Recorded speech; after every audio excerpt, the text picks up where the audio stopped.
So our next guest today on NN Startup is Alison Holland from Brightwayz. Alison, good afternoon to you. Good afternoon, Simon. Lovely to be with you. Yeah, thanks for joining. And obviously today is all about startup businesses and some of the help and support that's out there for startup companies. Do you want to give us a bit of a background to what you actually do and you know what your business actually is and also what we're going to be talking about today? Yeah, certainly. Well, my business actually affects quite a lot of other local businesses in several ways. I run Brightwayz Social Enterprise, and what we're about is supporting campaigns to promote active travel and sustainable travel. So it's like cycling to work, walking to school, helping to plan how to make it easier to get more people walking or cycling. We've actually been doing this for a long time now. And another part of our business is because we're a social enterprise ourselves, we're very keen to promote other social enterprises and support them. We've been running our own one for nearly 20 years. So we feel as part of our sort of business it's important to help others who want to be social enterprises as well. So we also run the North Northamptonshire Social Enterprise Network. That's under our wing as well, but our main work is Brightwayz. Yeah, fantastic. So let's have a quick chat about Brightwayz first of all, because I know you do some phenomenal work in the community with the active travel plans and everything. But if people were starting a business, would you suggest that maybe they started to look towards maybe planning some of that active travel into their business plan early? Yeah, I mean that's a really good way to sort of get a really good sustainability ethos within your business, because I mean there are so many benefits to planning active travel and sustainable travel within what you're doing in your business. Obviously one of the big benefits for businesses is reducing costs. So if you've got ways of like traveling, for example, you could have a policy that says you have preferred local staff, and so when you're recruiting, you look at how your staff will get to work and how far away they are. Now, that obviously helps reduce your business's commuter carbon emissions, but it's also a really good practical thing, because if you imagine, like, if there's a snowstorm, if someone who lives down the road is going to find it a lot easier to get to work than somebody who's driving from 40 miles away. So there are lots of things to do with active travel planning that can actually help your business right from the start in many different ways. Yeah, I'm glad you mentioned staff, because Kate Coulson's joining us shortly, and Kate is obviously around people development and planning and everything. And I'll ask her the same question as well. But what I'm thinking is, if you're going to start a business, and obviously you've got to form the plan and everything, it's always good to have that longer term vision for sustainability, but B, a goal to focus towards and work towards. So just because you might sit here today and think, yeah, I'm going to start a business today, but you might also be thinking, well, I need an employee in say 2 years' time. But yeah, where you fit in is obviously, how's that employee going to get to work? How's it going to be done environmentally friendly as well? So yeah, I think it's really good to do it early on. Yeah. And I mean, what we can do is, like, through our website, we can provide information and ideas on sort of basic things to think about that may not be on your radar when you're starting a business. But if you're looking at the way you travel to work, then it's not just the way staff travel, but the way you get goods coming in, goods coming out, waste going out, what your suppliers are doing, where you source your products from.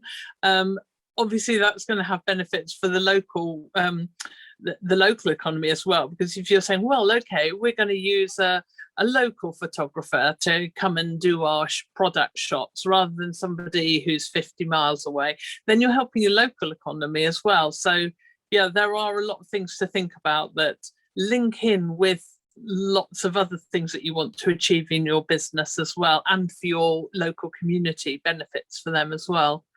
Yeah, fantastic. And you mentioned right at the beginning, as we started talking, you said you've been going for 20 years. Wow. Yeah, getting on for 20 years. Yeah, we started probably it was actually 2003 when our eldest child had started school. There was a lot of school run traffic. Somebody said, why don't we start a walking bus, which is when the parents take it in turns to walk the children to school in an organised group. They wear the high-vis yellow jackets. And I thought, oh, that's a good idea. So I set it up, and then it was so successful that I thought it would be really great for more people to know how to do this. So I set up a website providing information about it, and then I thought, well, this is great. You know, I just love doing it, and I felt so passionate about helping other people to be able to travel in better ways and reduce their car dependency, that I thought, well, I want to do this as a business. I want to earn an income from it. So that's when I first heard about social enterprise and what a social enterprise is, which is basically a business which is sort of founded on some sort of social or environmental need. And so we decided to set up as that. And we were originally called Brightwayz because we were doing things for kids, and our original products were bright products. But then we've sort of grown a lot since then over the last, 18 years since we've been an actual business. We've done more and more stuff for adults and to help support adults get to work as well. So we've rebranded as Brightwayz, and so that's what we're known as now. Yeah, brilliant. And if you think back to when you first started, what was it like when you first started to make the passion into the actual business? Because I know how passionate you actually are about what you do. And to take a passion and actually, get it to where it is today, it must be a fantastic feeling. Yeah, it is. I think I'm a bit crazy as well. You have to be a bit sort of crazy to do this and to get the energy to put into it. But yes, I think the main thing was when I first started, I didn't really understand how you need to make your idea into something that's economically sustainable. So we talk about sustainability, like carbon emissions and saves the rainforests and things, but then there's that, it's more of the sustainability financially, so your business can keep going and you're not dependent on grants. Because when I first wanted to do something to sort of support walk to school schemes, I thought about setting up as a charity, but then you're forever applying for funding. And then we realized that actually there is a need for a product, and there is a product that's missing in the market, which is the high-vis waistcoats. They were hard to come by for the kids who needed them for their walking buses.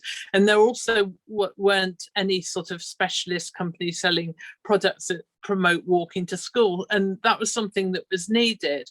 So by having a sort of like a passion for wanting to do something, also finding a product or service that was needed, that we knew, eventually we found out people were willing to pay for, then you have to put the two together in order to actually have a viable business.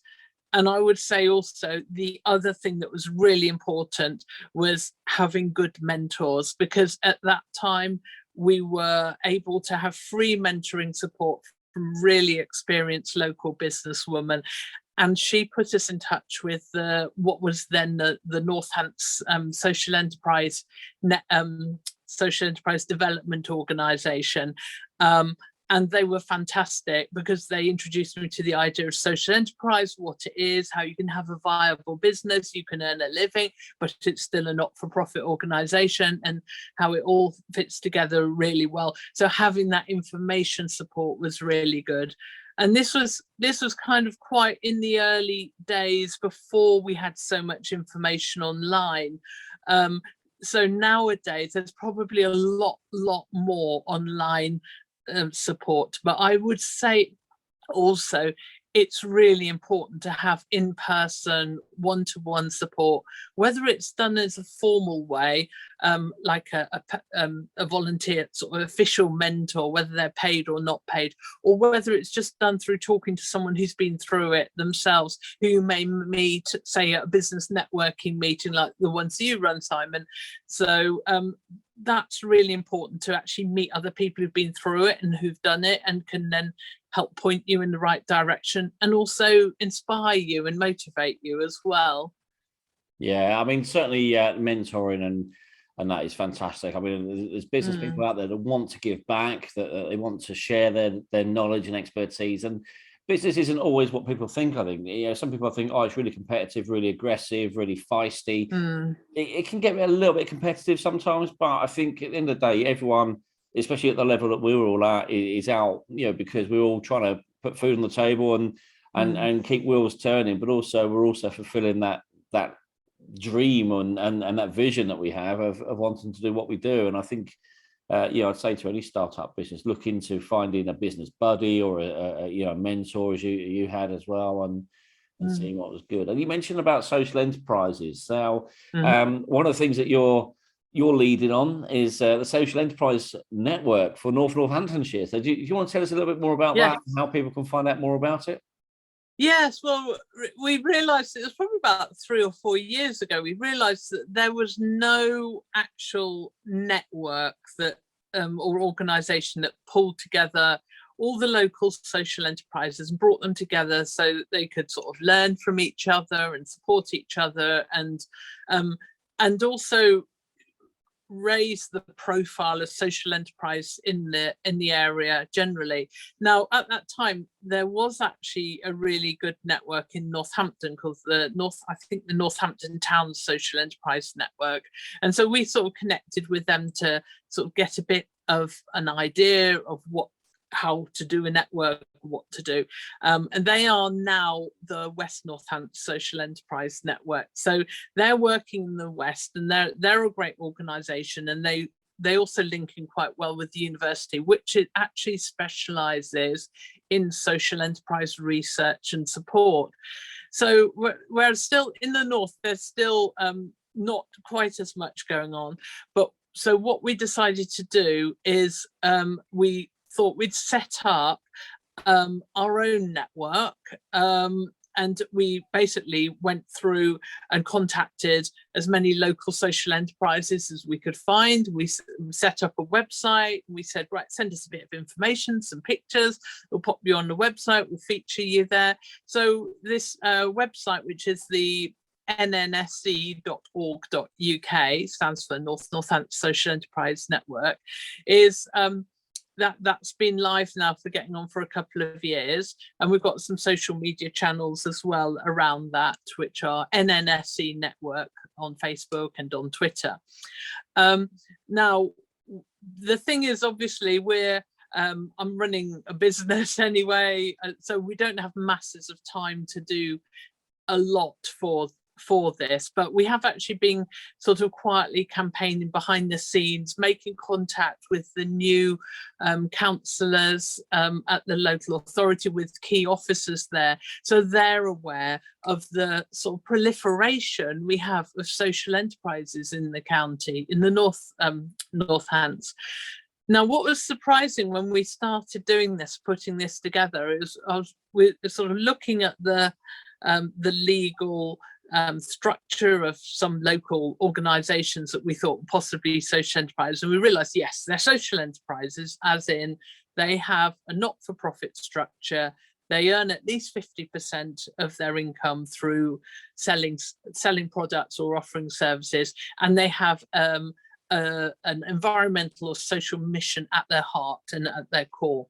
So we found, I mean, there's places like Whitsley Park, Adrenaline Alley, Teamwork Trust. There's quite a few really well-known local names around that are actually social enterprises. There's some of them are charities as well, which there can be an overlap, but they fitted our criteria as social enterprise, but some of them didn't even realize themselves that that's what they are. So it's really hard to create a network if you're saying, hey, come and join us if you're a social enterprise, if they didn't even know they were social enterprises. So that was the biggest revelation early on. Anyway, we've managed to get together. We've got about 20 at the moment, and we have got plans to expand that, which I can talk about in a minute. Yeah, brilliant. Before we do go on to the plans, what would anybody need to do if they were thinking about setting up a social enterprise? Because it's not easy, but at the end of the day, it's slightly different away from setting up a normal business, isn't it? Yes, well, I think the most important thing if you're setting up a social enterprise is to understand that the legal structure is different, and you have what's called an asset lock, which means that the profit is locked into the organisation. What that doesn't mean is that you won't get paid or anything. You still get paid. You have a job, so you have an income from what you're doing. It's just that if there's any like excess profit, that doesn't get given out to any shareholders. You don't have shareholders who receive profit. So that's the kind of key thing. But an actual social enterprise really does fit certain businesses particularly well, because if you're doing it because you've got an environmental or a social sort of passion for something, and you want it to be a viable business, but you really care, what you really care about most is this underlying issue, then the social enterprise is more likely to be for you. If you want to grow a business and let it grow and grow and grow and then sell it and then make a profit, that's not for you. That's right for some people, but that's just not right for, that's not what social enterprise is about. So you need to really understand that difference, and there is information on our website as well as Social Enterprise UK, which is the national organisation that supports social enterprise, on their website, so that's worth taking a look at, and we've got links to all of these from our social enterprise website. So I'd say do your research so you understand the structure, but don't get sort of like too overwhelmed with it. It's, if you've got that idea, then it will grow, but you probably just need to make sure you've got the right amount of information, but not too much, because too much information can sometimes stop you doing anything because you think, oh, I haven't got a clue here. So, I mean, I'm always happy to talk to people who want a little bit of sort of guidance to find a bit more help. I'm not an official mentor or business coach, but I'm always happy to have a chat with people about that and to direct them. But I think it's, yeah, if you're thinking about setting up a social enterprise, definitely look at other ones around you in your local area, whether you are, so you can sort of get some ideas of what they're about and how they are. Now, one of the benefits of setting up a social enterprise is that if you've got that proper asset lock in place, then you can apply for different funding that normal businesses, I say normal business, I mean for-profit businesses, because social enterprise to us is normal business as well. But you can actually apply for different funding. So sometimes there's funding which is only given out to not-for-profit, or what, for example, community interest companies, which are one kind of social enterprise. So that's a real bonus of being a social enterprise, is that you can get that extra access to support.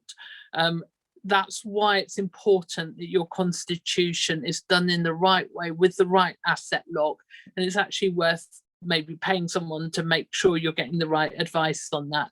I have heard of like new businesses starting who have a really strong social or environmental aim, and it's something they really care about, and they've just set themselves up as a normal business without an asset lock.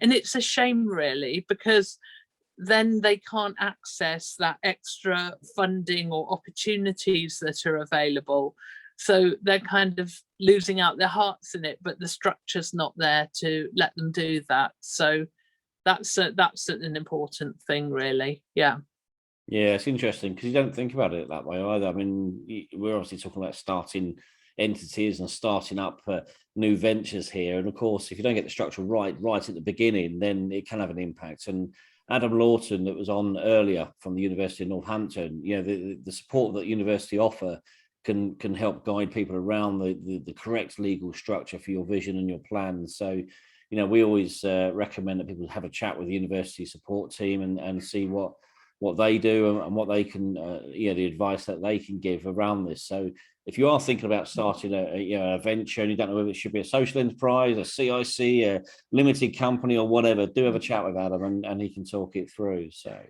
now you mentioned the P word. I heard that word plan, and I love a plan.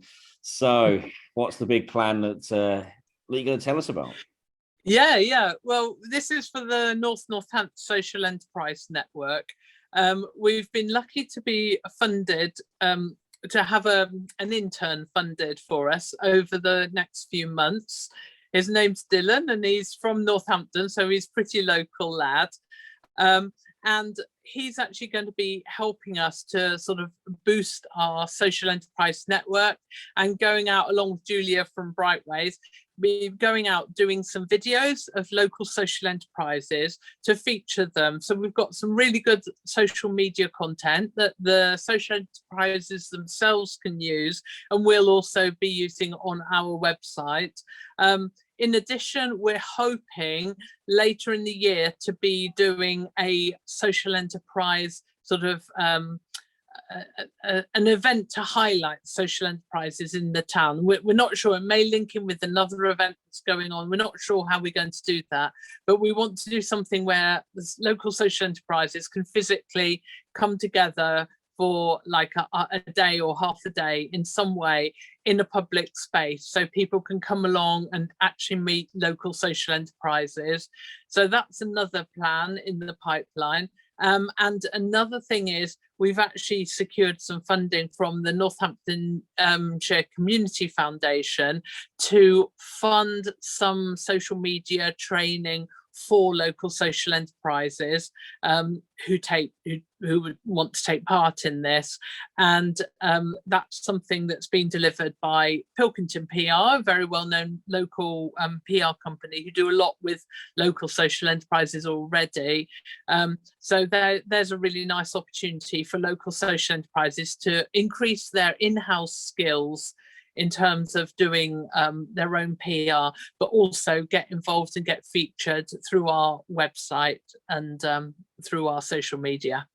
Yeah, fantastic. Well, keep us updated on that, because obviously I know we're talking around starting the business and starting ventures, but you know, from our point of view of NNBN and everything that we're doing, we'd love to help share that message about what you're doing there. So do keep me updated on that. And Jessica from Pilkington is actually coming here later to actually come and talk to us later about, you know, what she's done and her journey in business as well. So, and I can assure you that is worth clicking on the link and coming back and following what Jessica's going to say as well. So, but no, absolutely brilliant, Alison. I know as well that we're covering quite a few topics here. The social enterprise website you said was what was the website address again? It's www.nnse.org.uk.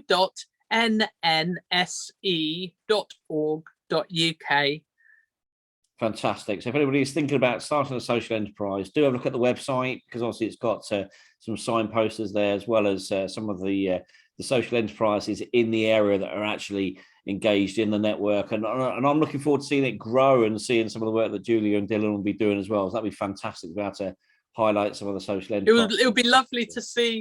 It would be lovely to see new social enterprises emerge, and people say, "Well, yeah, I'm starting a business. I'm going to be a social enterprise." So you never know, that might happen as well. So. Yeah, fantastic. And of course, I suppose it'd be wrong of us really to finish today without really talking about some of the environmental stuff that goes on as well. And maybe have a quick chat about the environment, because obviously that's a big thing that's coming at us. One of the things we're looking at doing is hosting some form of event as well to do with the environment, where people like yourself can come and talk about, you know, cycling and, you know, ways that people can travel environmentally friendly. And obviously we've got people coming around talking about electric vehicles and things as well. So watch out on our social media for that as well. But if people were starting a business, have you got any tips or anything that you could really sort of share around the environment? Yeah, I mean, I guess I'm going to stick to the travel side, because obviously there's a lot of ideas out there that are not travel related, but because the travel impacts is my speciality, I would say, you know, actually, if you're starting a business, think about things like your location, think about where your staff are going to come from, think about simple things like, can your deliveries easily get to you in a sort of environmentally sustainable way. Think about how many trips you do. Think about, you know, do you need to order one pack of sellotape, or can you sort of batch everything together? Because a lot of those things will save you money as well as save you carbon. And also look out for all the things that are going on locally. So, I mean, especially around Kettering, but not just Kettering, but there's a lot of activities going on to help with it becoming more sustainable, particularly around active travel. We're setting up Kettering Community Cycling Club to give people who don't have the confidence to cycle a chance to come along and have a go. We've set up a trial active travel hub in Kettering Town Centre. So if you come into town for a meeting, come on your bike. And, you know, at the moment, the hub's not open all the time, but there are other secure cycle parking places.